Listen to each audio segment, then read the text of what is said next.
Everyone, welcome back. In this lecture, I'm going to talk about second and third equation of motion. If you remember, in the last lecture, we have talked about equation of motion, first equation of motion.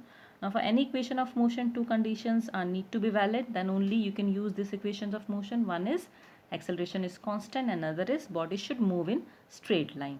And these are your three equation of motion. So this today now second and third I am going to derive using graph. So this is your first equation of motion that we have done. It is a graph between velocity and time, making a straight line, drawing perpendicular lines, then finding acceleration. That gives you first equation of motion, which is nothing but v equal to u plus at. Now same graph I am going to use to derive second and third equation of motion. Let's start.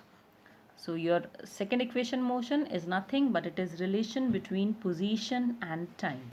Now if you remember, to find position or distance from velocity time graph, we have to take area covered under this motion.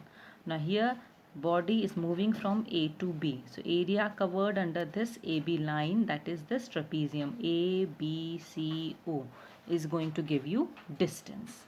So your distance is area of OABC. Now this trapezium I am dividing into two parts. One is your this rectangle OADC and other is your triangle ABD. So by finding area of this rectangle and triangle and adding them will give me distance and time relations. Let's start now making it smaller. Okay, so now as you remember, your A point is U, E point is V, and your C point is T.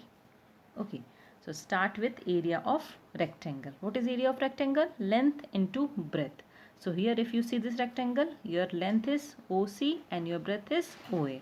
So OA into OC you have to do. Area of triangle ABD. What is that? Half into base into height. So in this triangle if you see, your height is BD and base is AD. So now I will write this S as OA into OC, length into breadth plus half into height into base. So what is OA? If you see here in this graph, O to A is your U. So OA, instead of OA, I will write U. Instead of OC, I will write T. Instead of AD, I will write T. And instead of BD, this BD I will write from, this BD is nothing but V minus U. So this variables if I write, I will get this equation. Now I want relation between position and time only, I don't need velocity here. So what I will do is, this V minus U, this I will try to, this here V minus U, this I will replace by using first equation of motion. So if you remember from first equation of motion, your V minus U is nothing but acceleration into time. So this AT I am going to put here. So when I put here, I will get equation like this. AT into T is AT square. So when you put AT here, AT into T, AT square. So this is your second equation of motion. S, that is position, is equal to UT plus half AT square. Now third equation of motion, which is nothing but relation between position and velocity. Earlier it was position and time, now it is position and velocity. Same graph I am going to use, and position, that means same, you have to find distance, which is nothing but area of trapezium OABC. Now here I am not dividing this trapezium into two parts. Here what I am going to do is, I am going to take area of trapezium. What is area of trapezium? Area of trapezium is, if let's say this is my trapezium, it is a little bit not parallel, so this should be parallel line. Okay, if this is your trapezium, then half into sum of opposite side or parallel side, parallel opposite side. Other two sides cannot be parallel if you see this diagram. Okay, into height, and height is this here, this.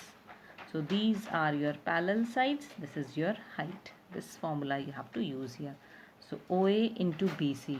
So here in this figure if you see, OA into BC is your parallel sides, sum of parallel sides into height, which is nothing but OC. Now same, instead of this we have to write their variable. What is OA? U. What is BC? BC is, from C to B it is V. So you have to write V. And what is OC? It is T. So when I put this variable, what I will get is this, U plus V into T. I have to eliminate T here because I want relation only between position and velocity. So I have to eliminate T here. To eliminate T, what I will do is same like second equation of motion, I am going to use first equation of motion. So this relation we have used earlier, if you remember, from first equation motion, A equal to V minus U upon T. So what I will do is, I will do cross multiplication. T I will take here, A here. So now I can write T as V minus U upon A. Why I am doing this? Because I don't want T here. I want relation only between position and velocity. So instead of T here, what I will write is V minus U upon A. So when I put here, I will get this. So half as it is, U plus V as it is, simply instead of T I am writing V minus U upon A. Little bit rearranging this equation, I will get this. First I will get this. So 2 is already in denominator, A is in denominator, U plus V into V minus V. Now simplify this. How you are going to simplify? Open this bracket. So U into V is your UV. U into U is your minus U square. Then V into V is your V square and V into U is minus VU. So if you see this equation now, this UV and minus UV, they will get cancelled, and these two, they will get cancelled. You're left with V square minus U square. So I will write here V square minus U square upon 2A. Okay, so here, and then what I will do,